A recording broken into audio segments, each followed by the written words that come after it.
Well, greetings, my imagination connoisseurs, for those who are here tonight.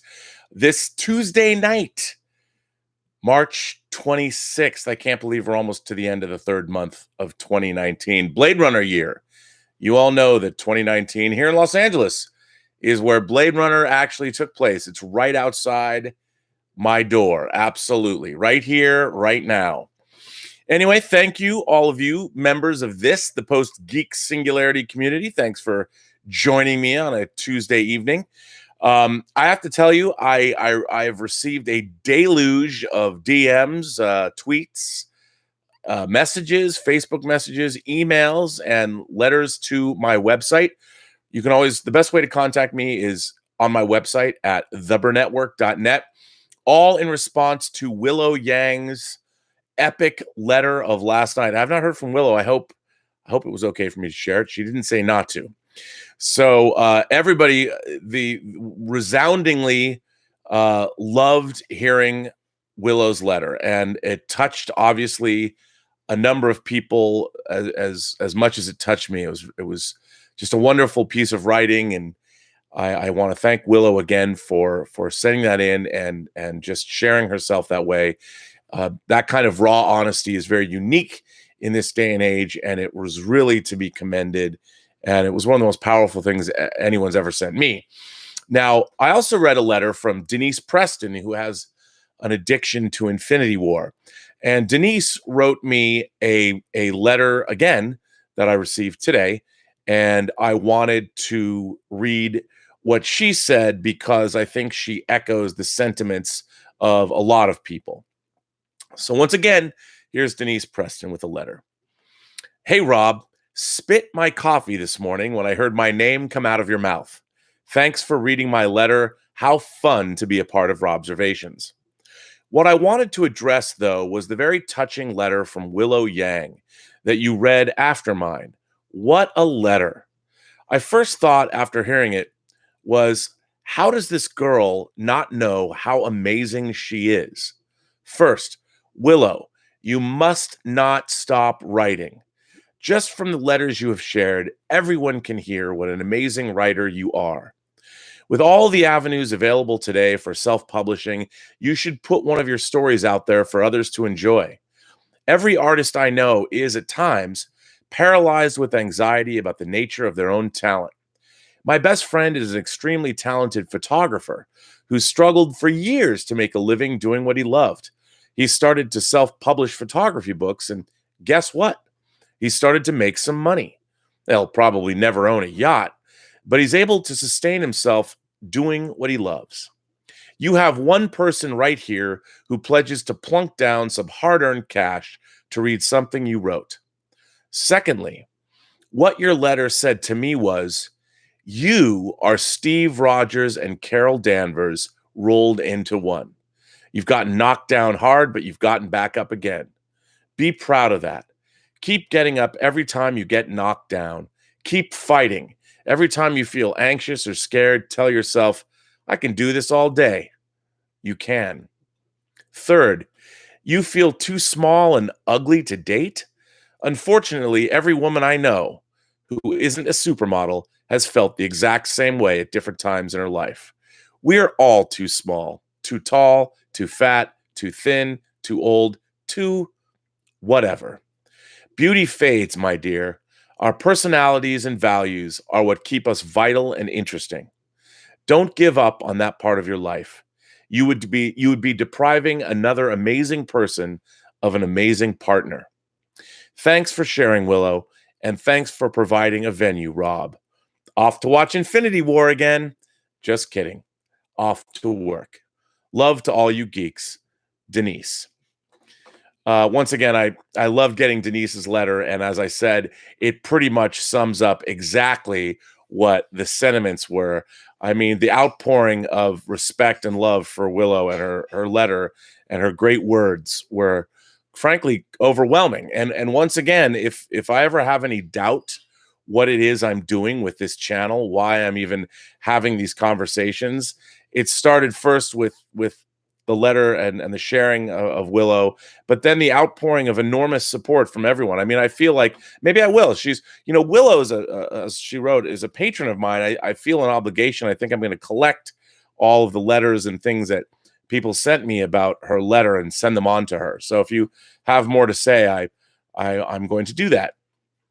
But clearly, Willow, you touched a chord with a great many people, and I second Denise's sentiment.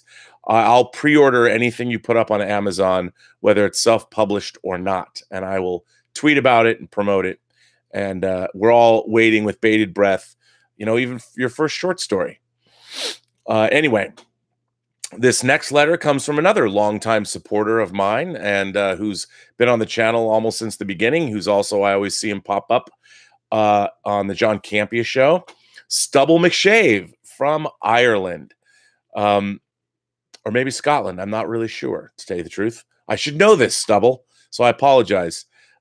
Somewhere in the UK, for at least for a while anyway, or a little while. Stubble writes, hello, Mr. Burnett. Now, I love all things geek, and although I love comic books and have been aware of the main character since I was a child, that was never my big thing. I was more into books, and primarily speculative fiction such as science fiction and fantasy and horror. Later, I became an enthusiast of tabletop RPGs, and I played a number of different games with my friends up until the mid-90s when I was about 20 years old. I've kept up my love of books for all these years, and I'm usually reading one hardcover and one ebook when I'm away, as well as listening to a third on my commute to work. A few years ago, I picked up gaming again, and I'm currently DMing a D&D campaign with some guys and girls from work, as well as GMing a horror-based game called Cult, spelled with a K, Cult, with some other friends. I have a governmental job as a food inspector, and since that isn't a job where you get an outlet for your creativity, I've always found my hobbies to rub that creative itch. I've always loved storytelling, and last year I started working on a fantasy book that had been marinating in my head for some time.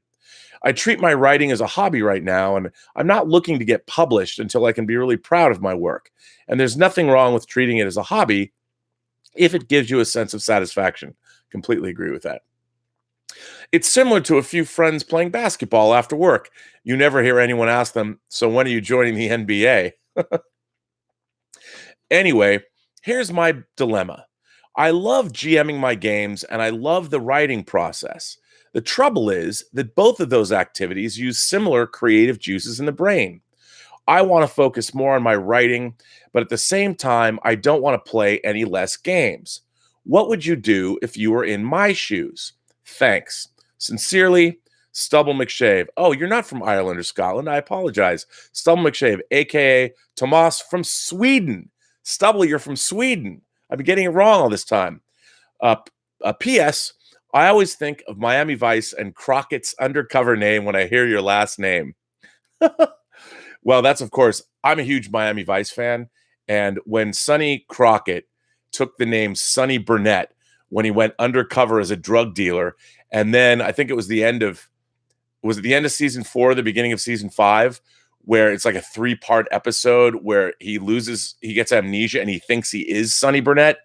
That shit was epic. So Stubble, yes, all the way from Sweden. I apologize for saying you were an Irishman or a Scotsman, although I've enjoyed meeting people from both countries. But I've also loved meeting people from Sweden too. So thanks for clarifying that. But, to answer your question, I would look at it this way. When you're DMing a game, obviously you're using your imagination. You're trying to create a storyline for your players. I don't see that as being, Gilbert doesn't see that either, as being mutually exclusive. I think I would look at it as, as training. Whenever you're being creative, whenever you're doing something, look, when I build model rockets, it serves no real purpose when I'm working on films. But what it is it's training your mind. You're doing something, you're exercising that muscle, your mental muscle, your creativity. And I know you in a sense, it's when you're DMing a game, you're basically writing a story, but you're writing a story live for your players. But I think that's a good thing. It can only help you sort of figure out more of the stories you want to tell on your own in your writing. So I wouldn't see it as one or the other. I would see them as being complementary to each other. I would see doing, playing that game. Maybe you're going to come up with ideas that you can later use in your writing, which I think is great. I mean, clearly Gilbert is giving it a whole soliloquy on this subject matter, because I think Gilbert wonders what it's like to sometimes be a dog, but other times he wonders what it's like to be a Gilbertium from the planet Gilbar. These are tough things Gilbert has to deal with. But yes, so I see it. I see one as not necessarily they're not mutually exclusive. So anyway, I think that that was a good idea. But my advice is to keep writing, and is keep playing games. Don't allow one to detract from the other, and think of them as complementary activities. Then here's a quick one from Joe Long, which I liked. Rob, I just wanted to thank you for being you. I watch your show every day I can, and I find that your show is one of my favorite shows to watch. Was watching your show about collecting and wanted to share. I collect Transformers, which, to be honest, my wife started. When we were dating back in 1996 for Christmas, she bought me one and then started picking them up for my birthdays as well. Then by 2001, I really started collecting as well, and realized that it was a thing that grounded me to my childhood and the things that made me happy. By 2014, I had a collection of over 300 figures. Then I was laid off work and I had to sell them to support my family. It was a hard time. I felt I lost a part of me and it wasn't the same. I recently started my collection again. I think collecting is something we as collectors do for ourselves to make us happy and to hold on to something, and it's a little different for everyone. I can also understand what you were talking about when you were talking about losing your stuff in storage. I work in self-storage, and one of the hardest things to do in my line of work, and I hate it when it comes to auctioning off units. I do everything in my power to help people to avoid it. Thank you for your time and keep up the great work. Last thing, I just started a meetup group for movie fans in Indianapolis, Indiana, and our first meetup is to see Avengers Endgame. Well, Joe, that is what I'm talking about. These all of these letters, all three of these letters, I have been touched by, because they're all related in some way to the community that we're building here. The Post-Geek Singularity community, which again, I didn't think would happen. Like it's constantly amazing to me that we get more and more people every day. There's new subscribers every day. The channel's getting bigger every day, and I just keep getting more and more letters from people. And not only are they coming here, but they're also creating other communities outside of being here, which that's the greatest thing in the world. I mean, if there's one byproduct of these chats, of which tonight, this is my 75th live chat. That's unbelievable to me. I can't even believe people are still here. They haven't turned me off and said, go away, but it's just the opposite is happening. I'm getting letters like people like Willow Yang write me incredible letters and touch the hearts of many people, hearts and minds. Like, first of all, me. I don't think I've ever read a letter that actually made me tear up the first time I read it. I actually read it the first time out loud to my girlfriend, Elizabeth, and we both kind of got choked up. Anyway, but I love getting letters from people that are part of this community, and they're sharing with me their stories, because that's exactly, obviously you all know that I love hearing other people's stories. We learn so much about one another that way, and I feel proud that we've created, all of us together, created this venue where we are part of a community that's growing every day, and it really is spreading to all corners of the globe, which is crazy. But anyway, so thanks for that. And so please keep all the letters coming. People write to me. Tell me what you want to tell me. I love hearing. It doesn't matter what it is. You can send me a sentence. You can send me paragraphs. You can send me a short story or even a novel if you want. I'm curious to hear what everybody has to say. Everybody is welcome. And again, if you don't want me to share, I did get a letter today where somebody didn't want me to share it, but please tell me if you don't want me to share it. Just say. But that doesn't mean I don't want you to send it. Just because you don't want me to read it on the show, please send me your letters and missives, whatever. And you can find me again on my website at the Burnettwork.net, or if you're a Patreon subscriber, you're going to become. I've been getting Patreon subscribers, so thank you for that. And now that Priscilla, Queen of the Glacier, is done, I'm going to start again. I start posting some original content for my Patreon subscribers, and I'll start doing those live chats and things with Gilbert. But anyway, on with the show. So today would have been Leonard Nimoy's 88th birthday. He is 4 days younger than William Shatner, and they are exactly the same age. So just like Shatner turned 88 4 days ago, Leonard Nimoy, who's no longer with us, would have turned 88 today. And, you know, again, while I identified as Captain Kirk was nothing without Spock and McCoy, really. But the relationship he had with Spock was really one of the most important sort of I guess symbols for me as a young man growing up. When I was a kid growing up, I saw their friendship as the ideal friendship. They were totally different kinds of people, and yet they needed each other to function. They were best when the two of them were together, and they had Dr. McCoy. I mean, many people have written many things over the years about how Kirk, Spock, and McCoy represent the troika, the triumvirate. They represent the id, the ego, and the superego, and they all needed each other to function, and the three of them acted as one mind. But, you know, while they needed each other to function, I think, as a family unit, I always saw them very much as staunch individuals. And it was really one of the things I love about Star Trek: The Motion Picture is when the movie begins, they're all apart. The three of them are off. Spock is studying the Kolinar discipline with the Vulcan masters. McCoy is off studying Fabrini medicine that he found out about on Yonada. And Kirk has been a desk jockey at Starfleet Command. He's not where he wants to be. And one of my favorite elements of Star Trek: The Motion Picture is that these three men who have been apart for years, and the three of them are completely not satisfied with their lives. Although I get the sense that McCoy was probably a little bit more satisfied. But at the end of the movie, watching them come together and watching them work together again was really one of the highlights of my teen years, was seeing Kirk, Spock, and McCoy come together in Star Trek: The Motion Picture. But I always admired Leonard Nimoy as a man because as an artist, as a photographer, as a storyteller, as a film director, I mean, he really did so many things in his life. And I had the opportunity to actually meet him. Mark Altman and I, one-on-one, went to his house in Bel Air. Now, I had never met him before directly.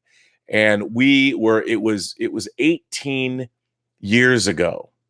And Mark and I, for whatever reason, we'd made Free Enterprise, and we were making a video for William Shatner's 70th birthday party. And we asked if we could come and meet Leonard. Mark had some dealings with him as a journalist. So we went to his house in Bel Air, which was a beautiful house. I mean, it was filled with gorgeous art. Leonard Nimoy's wife, Susan, was there, and she was beautiful. And their house was it was surrounded by beautiful gardens. And inside the house, it was incredibly beautiful. And the thing that I was most struck by is around, even though in this beautiful house, beautifully appointed house, right out of, Better Homes and Gardens, it could have been a model home. They sort of had a breakfast nook. They had their main family room area, their entryway, their big room, and the kitchen was off the side. And beautifully framed, was a giant movie poster for Zombies of the Stratosphere that, of course, Leonard Nimoy starred in when he was first beginning his career. And my level of respect for him just went up tenfold. That the fact that this very sort of sophisticated, erudite man was not beyond putting a Zombies of the Stratosphere poster up in full view in this beautifully appointed home. And what was very interesting, this is one of the funniest things, one of the stories about celebrity that tickles me the most. So we interviewed Leonard for Shatner's birthday party. I mean, for his 70th birthday video that was going to be played at his birthday party. And afterwards, Mr. Nimoy was like, so boys, why are you doing this? Like, who are you to him? And Mark and I sort of looked at each other and we said, well, we made this movie with Mr. Shatner, and Nimoy's like, wait a minute, did you make that movie where Shatner plays himself? It was just, I went and saw it in Century City. And we're like, yes, we made that movie. He's like, oh, really? The movie where it was William Shatner this, Captain Kirk that movie? And we're like, yes. And he's like, well, where was Spock in your demented bit of cinema? Where was Spock? You know where Captain Kirk would be without Spock? He'd be dead. That's where he'd be. He would have been devoured by the giant space amoeba. He would have been destroyed by the Doomsday Machine. If it wasn't for Spock, where was Spock in your demented little bit of cinema? And of course, for a second, we thought that we were in real trouble. But then, of course, he smiled broadly, and we realized he was taking the piss. But it was just delightful to meet him, if only that one time. I mean, I felt like, of course, I knew him all my life. You know, I read I Am Not Spock when I was like 10 years old, which depressed me to no end. I was like, what do you mean you're not Spock? Of course you're Spock. But of course, I understood later as he was trying to break free of being typecast. I mean, I can't imagine you want to be an actor, you study hard, you come from an Orthodox Jewish family in Boston, you know, you grow up, and the last thing you thought you were going to do with your career is end up playing an alien, probably the most famous alien ever in the history of mankind in our popular fiction. But of course, playing that alien led him to direct his first feature film in Star Trek III, The Search for Spock, and then he later went on and made Three Men and a Baby, and he also directed another film called The Good Mother, and he went on and had a tremendous career. He later became a photographer later in life and published a book of nudes, Shekinah. Then he did his body project stuff, and he never stopped writing. He never stopped creating, and you know, his son made, of course, that great documentary For the Love of Spock, and now his son married Terry Farrell, so he came out okay. You know, Adam has done quite well for himself. So not only was Leonard Nimoy a great man, but he had a great family as well. And I can't help but remember him on the occasion of his 88th birthday. I was bummed out for a week when he passed away. I really felt like, I mean, he was somebody, even though, yes, he played a fictional character, he's been a presence in my life since I was a little kid. And the fact that he was then in the J.J. Abrams films, I feel like, you know, when young Spock finds out that Spock Prime has passed away in Star Trek Beyond, it was like losing him all over again. And every time his birthday rolls around, I feel also that I can't help but think, you know, I've lost this presence in my life. But he's really, you know, as Captain Kirk said at the end of Star Trek II, The Wrath of Khan, he's really not dead as long as we remember him. And I think that Leonard Nimoy will live long and prosper in our minds and our imaginations for a very long time to come. And I'm sure many of you have stories about meeting him at conventions and things like that. So I just wanted to take a little time tonight and remember Leonard Nimoy and read those letters, because everybody has been saying such wonderful things. So thanks for that. Let's see what people have to say. Well, look who's here. Miss Willow Yang herself is here, and she sends me a super chat. Thank you, Willow. Willow says, sorry I missed last night's live chat. I was worried. I thought you were never going to talk to me again. So it's nice to see you here. Thank you, Rob, and everyone in the Post-Geek Singularity community. I want to give you all a virtual hug. Actually, Willow, I think everybody here wants to give you a virtual hug, or buy you drinks, or take you to the movies, or buy you dinner. I've had letters literally from all around the world, which I'll put together and send to you. Many people were as touched as I was by your letter, and thanks for writing it. And I very much appreciate what you had to say. It was very touching, and I was very moved. So thank you, and I think everybody else will thank you. And you're probably going to be hearing about it for a long time to come. Christian Soleski says, I love the new photos of Endgame. For those of you who haven't seen them, Marvel Studios released an individual set of posters, character posters that say they're face posters of both people that are still alive in the MCU and those that were decimated and dusted by Thanos. We found out, surprisingly, that Shuri was dusted, and Valkyrie was not dusted. Neither was Pepper Potts. So the Avenge the Fallen posters are awesome. They're very cool. It was what a cool marketing tool. So yes, I love those posters. Fantastic. Love seeing them. Blake St. Clair says, an afternoon with R&B, Gilbert, and Pearl. I love that people love Pearl. I'm going to move Pearl, by the way. Pearl's going to go up there. There's going to be some changes around here. And yes, but Pearl, I'm going to put something else on my desk. My desk is a complete disaster area. I can barely work on it. Real Girl 26 says, Willow wrote a beautiful letter. Yes, she did. Now you can tell her yourself. I think you just did, actually. Silva Surfa says, of all the souls that I've encountered in my travels, his was the most human. Absolutely. Terry Flynn says, yeah, great letter, Willow Yang. I had anxiety and depression in an academic environment, so it chimed with me. Absolutely. Louis Yu says, Willow Yang, thank you for sharing your story with all of us. It is very touching, and it made me self-reflect a lot last night. I think I can say for everyone here that we've got your back. Cousin Neil is here. Cousin Neil, why aren't you working on the Space Rob video game? Pardon me, the Space Rob adventure game. It's not a mobile game. It's an adventure game. While I listen to you, okay. I should have read further. Neil says, I have arrived. While I listen to you, Space Rob's personality grows. Cousin Neil is, of course, the creator of the Space Rob video game, which I can't wait to see. It's a project that's been going on since last August when he first contacted me. I can't wait to see what he comes up with. Every time Neil sends me something, I get excited all over again. Pre-live teacher says, hey, hi all, it's 4:07 a.m. UK time. Wow, pre-live teaser, that's crazy. Real Girl 26 says, those new Endgame posters really are awesome. They totally are awesome. Keaton Toothman is here. Keaton, what is up? Shuri dusting is legit. I can't believe that. It is legit, son. Shuri dusted in the decimation. She is gone. Gone. Brandon Valenzuela is here. The Ballad of Bilbo Baggins scared me. Yoda is hiding behind you. Yes, this is my old my Yoda. It's old. I got Yoda back in the day.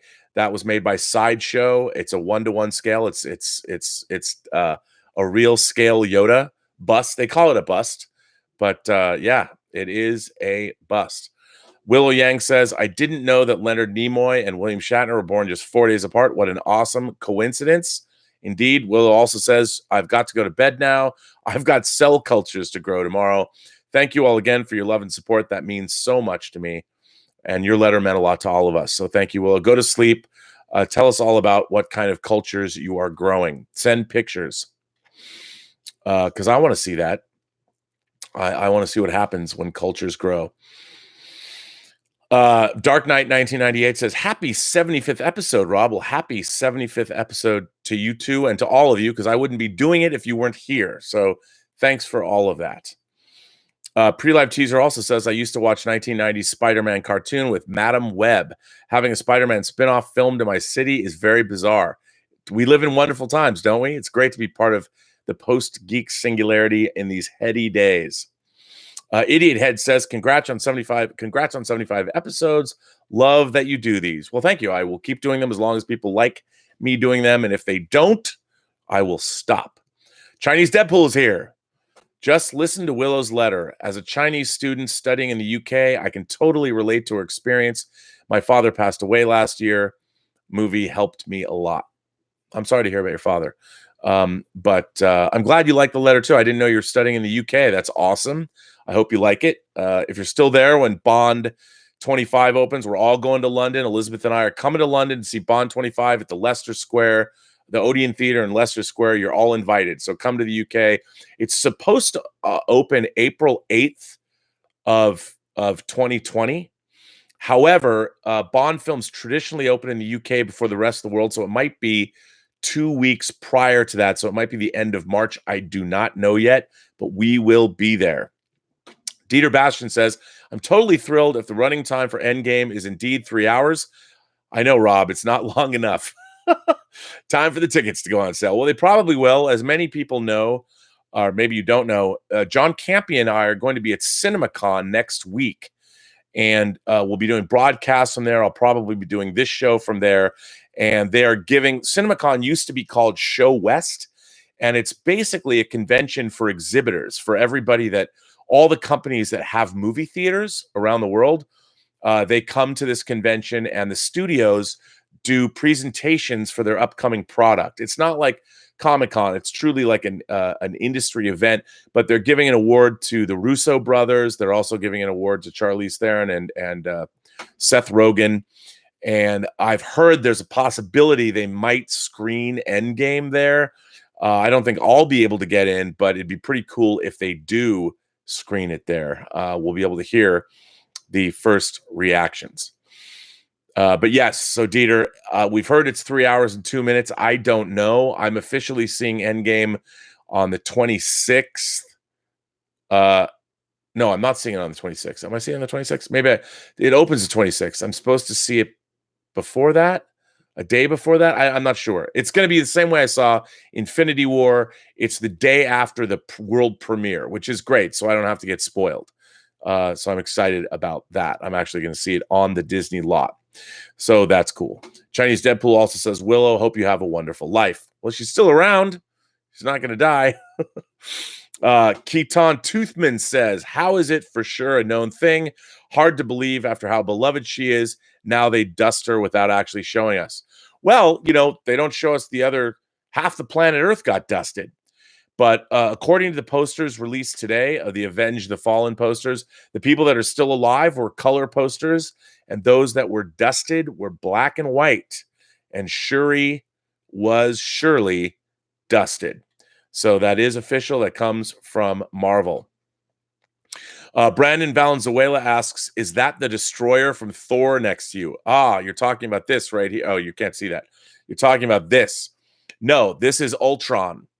This is my Hot Toys Ultron figure. It is not the destroyer from Thor. They never made a destroyer from Thor. I would love to have had that figure. That would have been great. I would love to. They just didn't make that.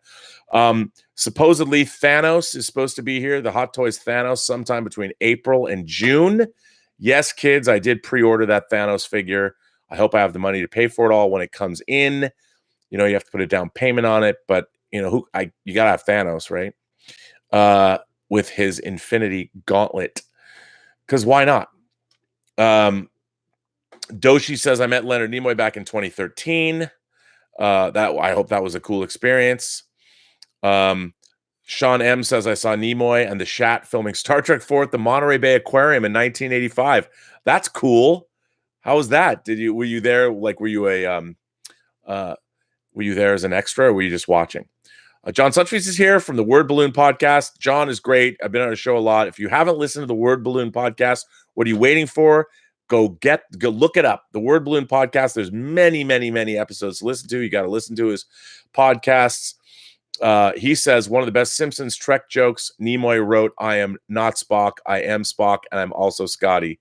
Yeah, it's funny. I like that. He did, by the way, he did write another book later on, much later on, called I Am Spock. So he did do that. Pre-live teaser asks, Rob, what are your thoughts on slash fiction as a Star Trek subgenre? Well, for those who don't know what slash fiction is, interestingly enough, it is a subgenre that is mostly written by women. But slash fiction basically casts Kirk and Spock as gay lovers. And I have a few slash fiction just because, you know, I buy a lot of Star Trek literature. I always, and usually they're lavishly illustrated, lovingly illustrated. Some of the illustrations are quite good, but for whatever reason, whatever stories they're telling, it always winds up with Kirk and Spock in bed together, shagging. I always thought those stories, and the fact that they were usually written by women was always fascinating to me.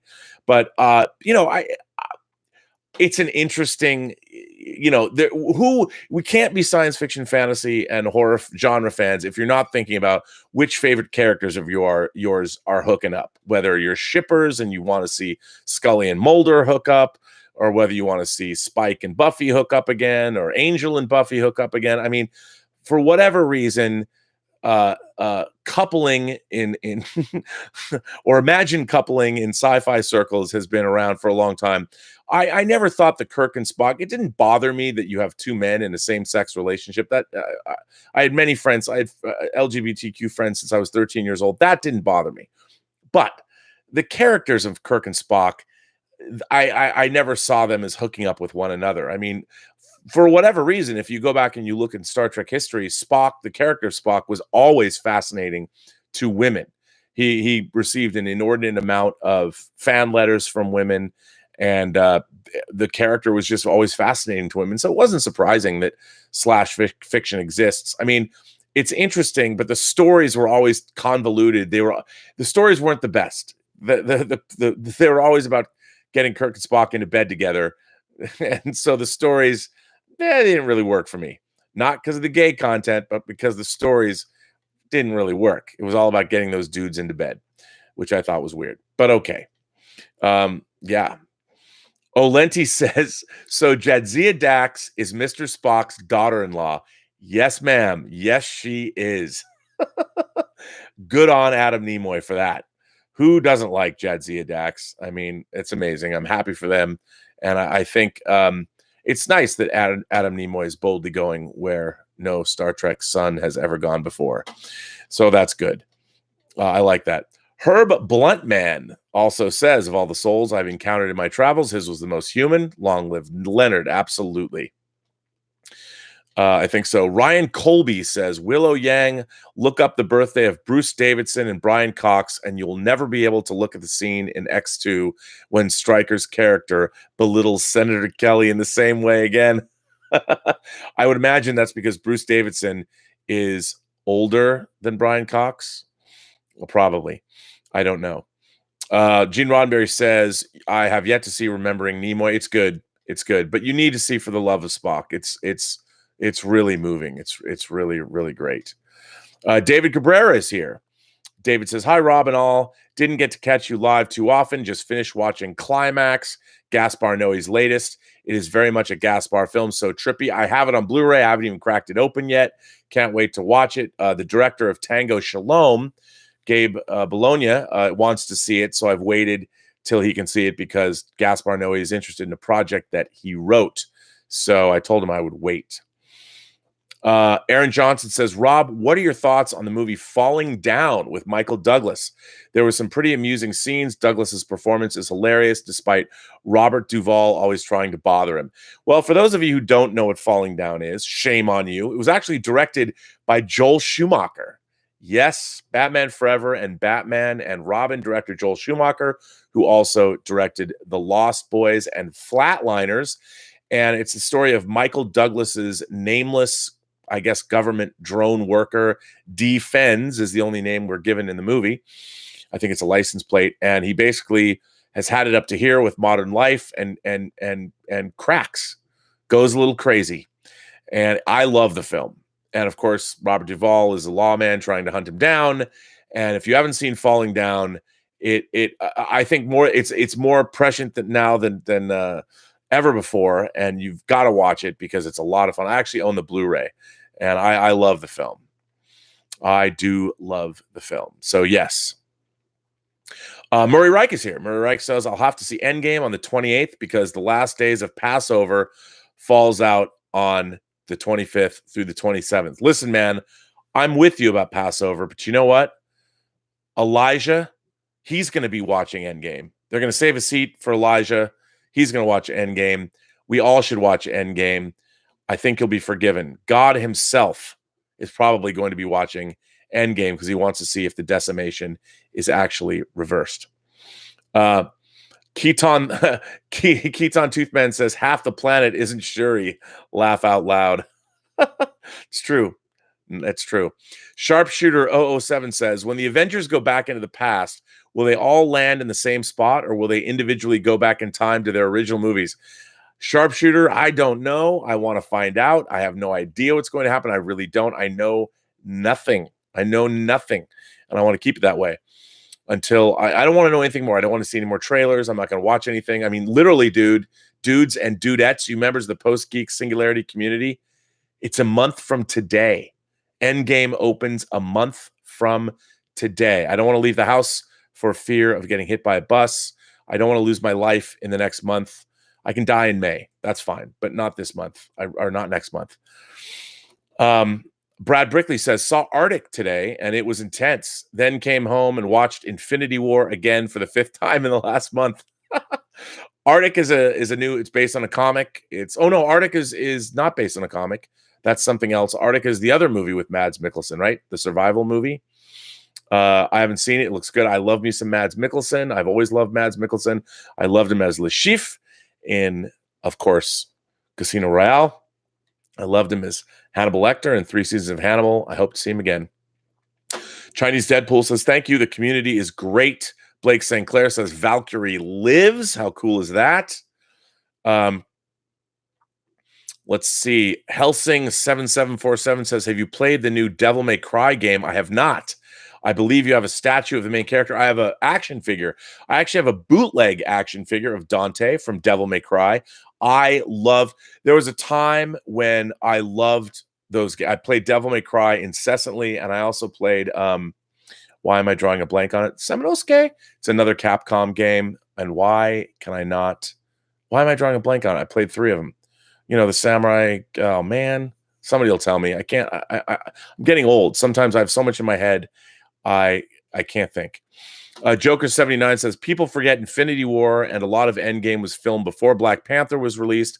They had no way to know how popular she'd get when filming. That's true, but they've done a lot of reshoots on Endgame, so maybe we'll see more of her.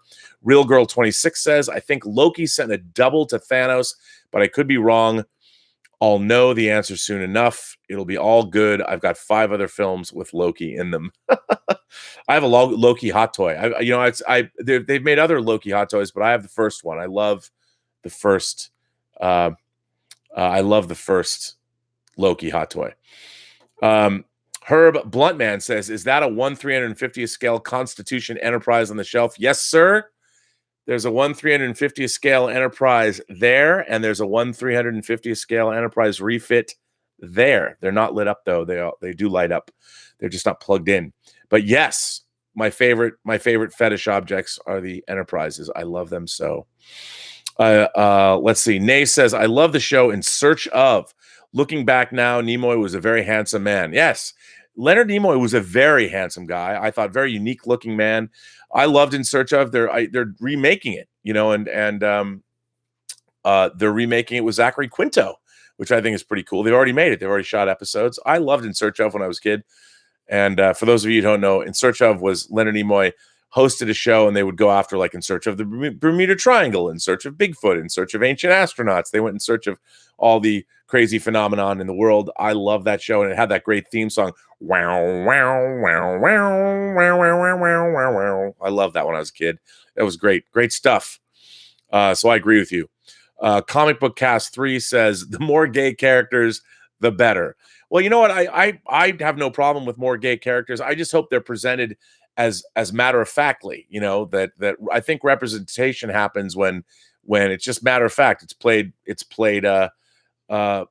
as an everyday thing, as opposed to being, look at this gay character, just like it's look at this minority character. Whenever you do that, I think it interferes with the story. So yes, I have no problem with more gay characters or more non-binary characters or more gender fluid characters. Don't have problems with that at all. Again, I just am interested in the more diverse stories being told, stories that I've never heard before. For those of you, speaking of that, there's a great movie called Tangerine that was actually shot. I believe it was the first movie shot on an iPhone, and it has an LGBTQ bent to it. Fine film. I think it's still on Netflix, but you should watch that. It's good. Dark Knight 1998 says, Rob, I know you're more of a Trek fan, but have you read any of the EU Star Wars books? And if so, what is your fave? Well, you know, I have actually, and I started reading the EU Star Wars books, and they started. Well, to be honest, the first EU Star Wars book I read was Splinter of the Mind's Eye, which was actually commissioned. It was written by Alan Dean Foster. That was the first Star Wars novel. And it was going to be actually, when they were going to make a low budget sequel to Star Wars, they were going to make Splinter of the Mind's Eye. And that's the first time there was ever a mention of the Kyber crystals. And Alan Dean Foster wrote that. I think he came out in 78. Of course, then Star Wars was a monster hit and they made Empire Strikes Back. But then I started really reading Star Wars books when the Thrawn trilogy came out in the early 90s, along with Dark Horse taking over the Star Wars comic license. And they put out like Dark Empire. And I like the Thrawn stuff. You know, I think, I mean, I hate to say it because there's a lot of great EU Star Wars books. But when the Thrawn trilogy came out, I'd been reading Star Trek novels my whole life. And I really just love the Thrawn trilogy. Some of it's a little goofy. But to me, it was kind of a standalone thing. I mean, yes, I know Timothy Zahn has come back and written more and more books, but there's the EU is very sprawling, and God, there's just so many. I can't even think of the names of the books. But the Thrawn trilogy, having those books come back, I really loved when those came out. They really actually meant a lot to me. Blake St. Clair says, a solar eclipse, the cosmic ballet goes on. I don't know what that refers to, but I just like what you said. Donnie Pearson says, what about any Power Ranger couple? Well, I have not read a lot of, to be honest, I've read no Power Ranger / fiction or shipping fiction. I don't know much about that, but I would like to see it. A word balloon. John says a great Leonard Nimoy performance was a 90s Bonanza TV movie where he played Frank James, Jesse's brother. They show it on Encore's Western Channel. Wow, I've never seen that. I didn't even know that. I'd watch that. That's awesome. JPRPH, which you probably have a way to say it. It's like a license plate. Sometimes I don't get them, but he says, have you been following Mark Zakri's review of Star Trek Discovery or his latest video about Nichelle Nichols? Very cool to hear his stories. I like Mark Zakri. Of course, he famously wrote The Twilight Zone Companion. I know Mark a little bit. I've met him a number of times. I really like his videos. I have not. I'd love to read his reviews of Discovery, but I have yet to do that. I would like to see. He probably likes Discovery, though, doesn't he? Murray Reich says, have you ever seen Samurai Cop so bad?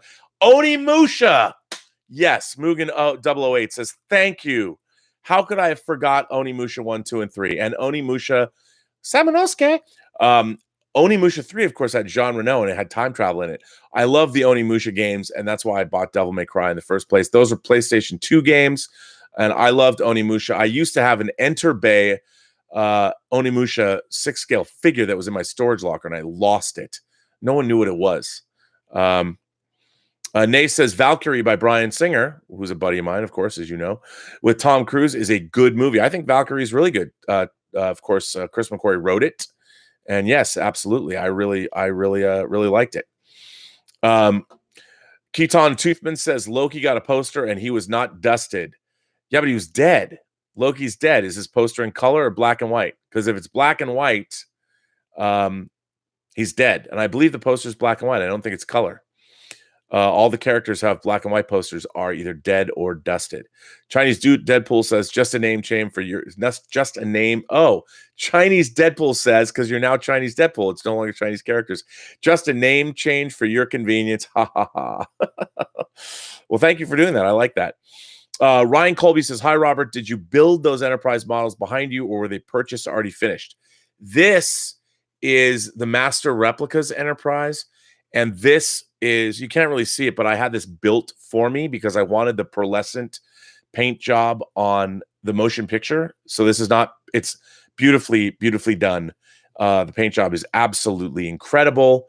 I love this model, but I do build my own models. And I'm about to start. As a matter of fact, here's one of the lighting kits that came in the mail yesterday from, I got this from Monsters in Motion. It is the Voodoo FX lighting kit for the 2001 EVA pod, which I'm going to start building when I get the, I'm actually going to build it because I've always wanted this model. And it's easy to build. It's only 4 different colors, but the interior is a little complex. Well, it's not complex. It just takes time. But so I did not build those. However, I do have a Polar Lights 350th scale that I am going to build that's got the motorized engines and it's all light up and everything. And I'm going to make it the Mirror Universe Enterprise. I'm going to make it the ISS Enterprise. So I'm looking forward to that. Donnie Pearson says Joel Schumacher also directed the 2004 movie adaptation of The Phantom of the Opera. I saw that movie before I saw the musical itself.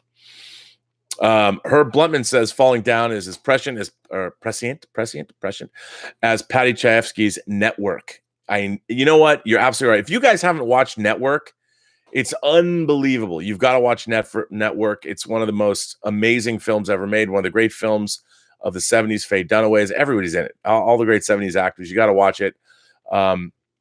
Actually, one of the actresses, oh God, I'm drawing Beatrice Straight, who was in Poltergeist. She was the leader of the team that brought like Zelda Rubinstein in the house in Poltergeist. Beatrice Straight, who's in the movie, who's in Network for like 5 minutes, won an Oscar for Best Supporting Actress in the movie. You've got to watch Network. It's so good.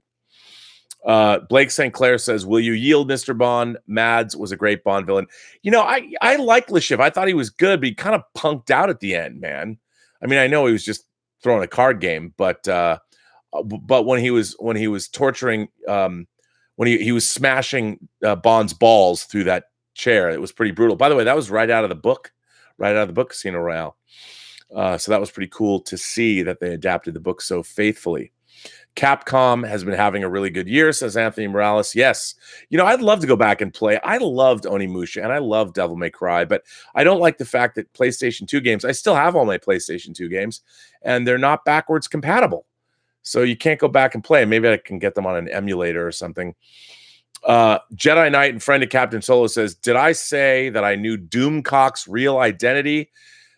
Would that make you his arch nemesis or vice versa? You know what? I may have once said I knew Doomcock's real identity, that I might have talked to him in the real world, but I can neither confirm nor deny that anymore because I have to make sure Doomcock's identity stays safe. Doomcock is in constant danger. So, you know, you got to watch out. Although his reviews of Discovery are amusing. Let's see. The review board says, hi, Rob. If you were to write or create a Star Trek series, what would it be about and when would it take place? Well, it's funny you asked that, the review board. I came up with an idea that I pitched to Brian and Chris McCory, and we spitballed it. And then another writer named Jeffrey Thorne, who's written a number of great Star Trek novels, actually wrote up a treatment. You can actually find it online. So look up Star Trek Federation, and it basically takes place in the 30th century. And the idea was the Federation has been in decline. The Klingons have sort of undergone a reformation. The Romulans and the Vulcans also have been reunified. You should go read the treatment. It's really interesting. Star Trek Federation, it spells it out.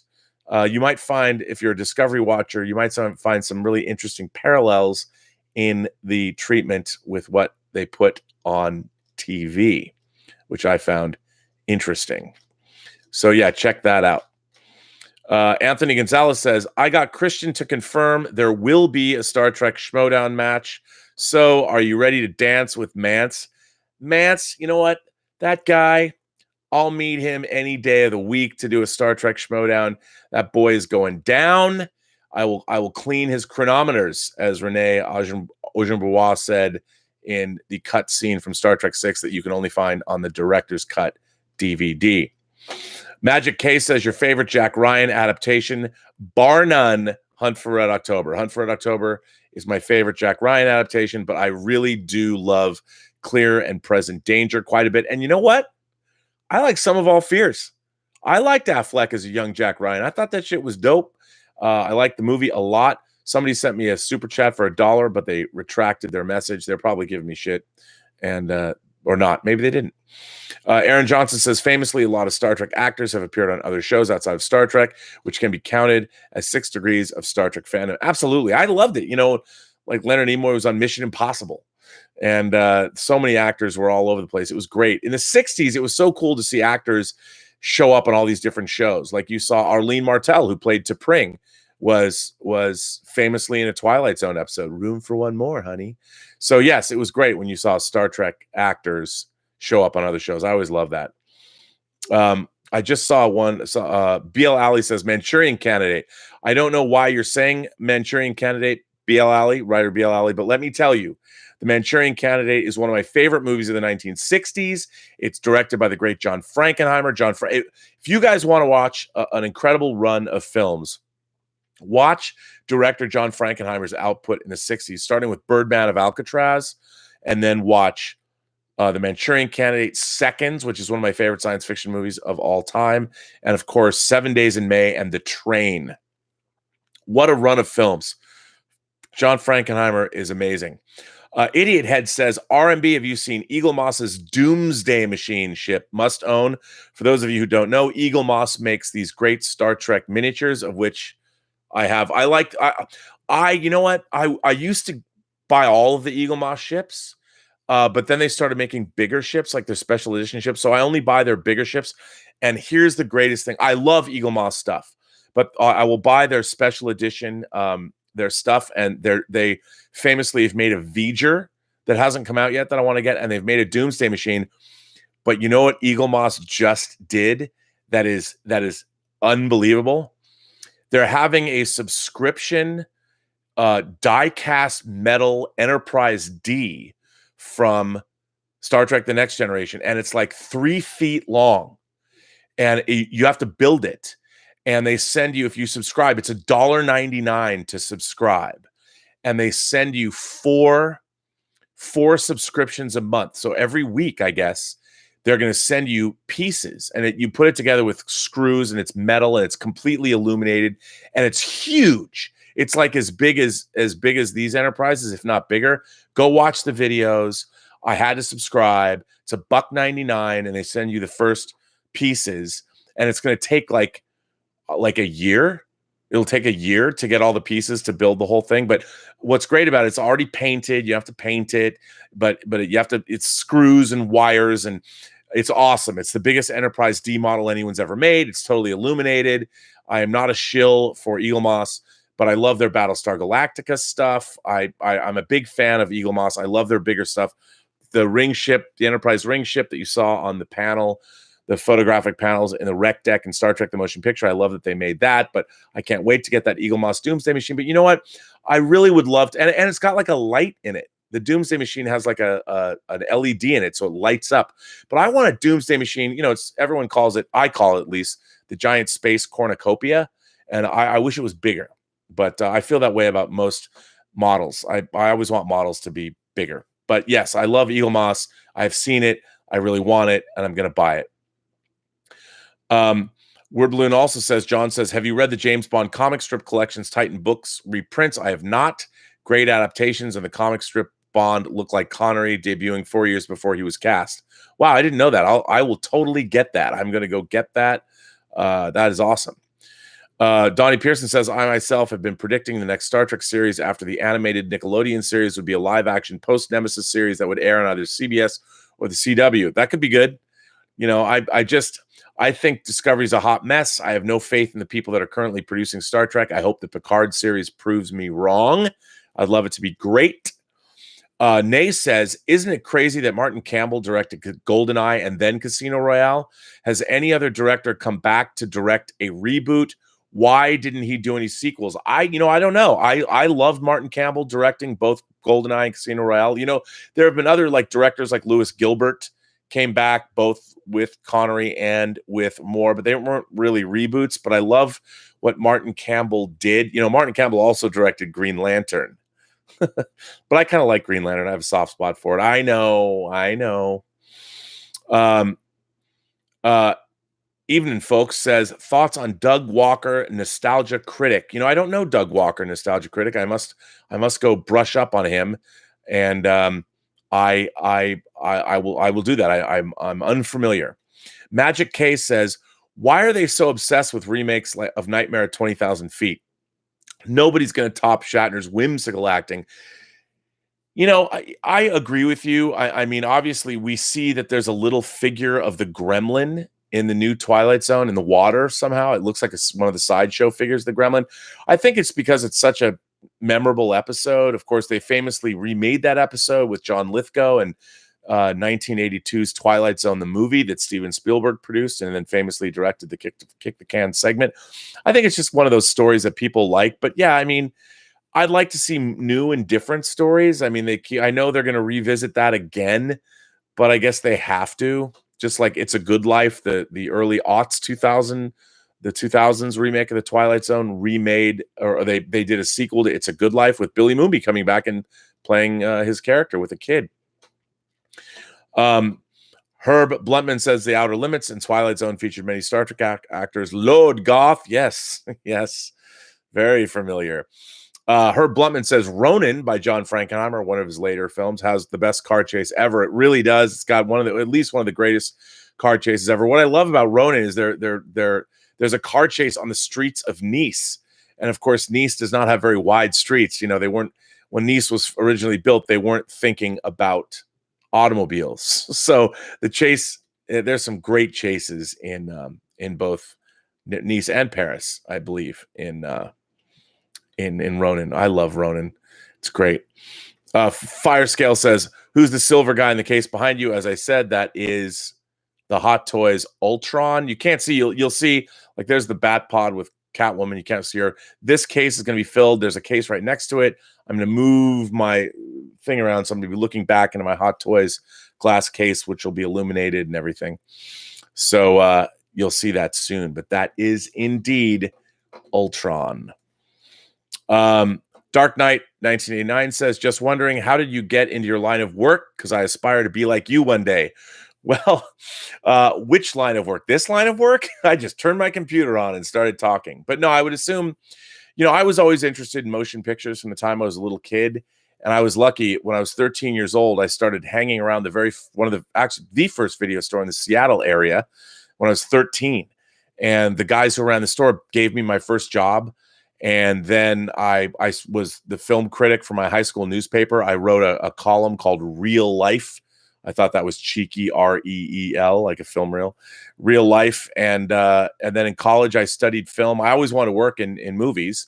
And then I moved to California to continue my higher education at USC. And I just started pounding the pavement. And my first job, I famously talked about in an early Robservations chat, was my first job in the industry was I was the art department production assistant on Leatherface, the Texas Chainsaw Massacre 3 for New Line Cinema. And you can actually see my name is in the credits.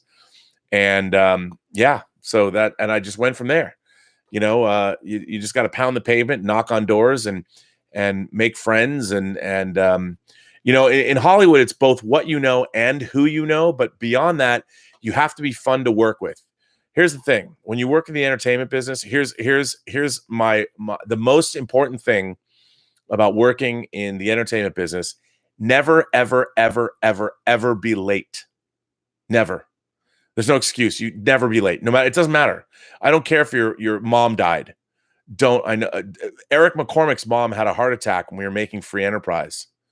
And rather than leave the set, he said, my mom would want me to finish this movie. And we shot for one more day, and he went home to Canada. She was okay, by the way. But never be late. And as a matter of fact, always show up 10 minutes early and always be one of the last people to leave. That's how you work your way up. Pre-live teaser is signing off. Bye all. I never met an ape I didn't like. Pleasant Valley Picker, California says Shatner is such an underrated actor. He has some awesome performances. I couldn't agree more, especially in Free Enterprise, if I do say so myself. But I love Shatner. I've always loved his acting. He's fantastic. Just Plain Steve's here. Just Plain Steve says, do you think a movie like Creepshow could work now with the resurgence of horror? Love those movies when they came out. Thanks for the ride, lady. Well, you know, they are making a Creepshow television series. They're shooting it in Atlanta as we speak. So yes, sir, a Creepshow series could work with the resurgence of horror. They're making a TV series. They're making a TV series out of it right now. So you will get your wish. Anthony Morales says, what are your thoughts on Robert Altman's Three Women? I feel like it's a forgotten masterpiece. I love Three Women. It's a great film. As a matter of fact, I think Robert Altman doesn't get his due anymore. I mean, he used to get his due. In the 70s, he was huge. I mean, everything from like McCabe and Mrs. Miller and Nashville. And I love Shortcuts. I love The Player, some of his later work. But and Three Women is a wonderful movie. I'm a huge Robert Altman fan. He's hell on editors, but he makes great films.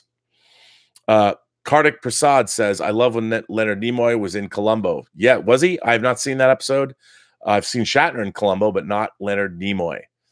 Magic K asks, what are your opinion on Rod Serling's Night Gallery? I like Night Gallery is nowhere near the Twilight Zone, but I own the series on DVD. I like Night Gallery. I mean, there's a lot of stuff that's really derivative in it, but when Night Gallery was good, it was good. It's funny. I recently watched an episode where they go to Mars, they go to a alien planet, and I'd forgotten that they even touched on sci-fi in Night Gallery, so that was pretty cool. Pleasant Valley Picker, California says the most overlooked Star Trek the original series episode is Obsession, the one episode where a red shirt gets to be a featured character. I agree. Obsession is a great episode. You also learn about Star Trek canon when Kirk was on the Farragut and his dichoronium, the creature, the vampire cloud. I loved Obsession. I don't know if it's overlooked. I think it's a great episode. I think the most overlooked episode of the original series is actually the Immunity Syndrome. But the Immunity Syndrome and Obsession are great episodes. I love them both. Ryan Colby says, argument against digital movies. Some digital platforms reserve the right to deactivate your account without reason. Physical media forever. I agree. If something is not in your total control, it's not in your total control. And one day it can be taken away from you. Joe Espin says, how about MASH? MASH is one of the great TV series of all time. I love MASH. Dark Knight 1998 says, do you all remember the time that Shatner was set to play Two-Face in Batman 66 and appeared in the animated movie? Yeah, he's great in the animated film with Burt Ward and Adam West. Really good. I didn't know he was going to play Two-Face on the original series, though. I've never heard about that. Animator Alex says, thoughts on the anime One Punch Man? I am not that familiar with One Punch Man. I've watched episodes on Netflix, and it's hilarious. I haven't watched many. I've watched probably 4, and I loved it. I want to sit down and watch the end of the series. Speaking of anime series, my favorite anime series of all time, or one of them, is, well, 2 of them. Actually, my 2 favorite animated shows of all time, both released collections on Blu-ray today. The remake of Space Battleship Yamato, or Star Blazers. Space Battleship famously was remade starting in 2012, $21.99, which was incredible. It was incredible. And they retold the story of Queen Starsha and Iskandar. And the second season, which, of course, famously is the Prince Zordar and the Common Empire, Space Battleship Yamato 2202. I watched 5 episodes today. It's unbelievable. And if you're a fan of the Starship Andromeda, oh my God, does it kick ass. They have an aircraft carrier version of the Andromeda. I know they made models of these Andromedas. I mean, I've got a lot of the 1/1000 scale kits. I got to go get those models, man. After watching it, I need my Andromeda fix, one of my favorite ships ever. And then my other favorite anime show, my favorite animated show of all time, is Legends of the Galactic Heroes. Now, it was an OAV series that famously ran in Japan starting in the 80s and into the 90s. It's by far my favorite. They remade the show last year. Now, I've read a lot of good and bad about the show. I've only seen the first episode online. I think I watched it on Crunchyroll, but the first season came out on Blu-ray today. So Space Battleship Yamato and Legends of the Galactic Heroes, the remake, came out. So I'm going to have to sit down and check it out. But I'm going to tell you, I'm going to be watching it with folded arms because Legends of the Galactic Heroes is tough to beat. And I love it. Magic K says, how about Ray Bradbury Theater? I loved Ray Bradbury Theater. I liked that a lot. I thought it was good. It's not talked about much, but I love me my anthology shows. I love watching the Amicus horror anthologies, Tales from the Crypt and Dr. Terror's House of Horrors and all that. I love that stuff. It's great.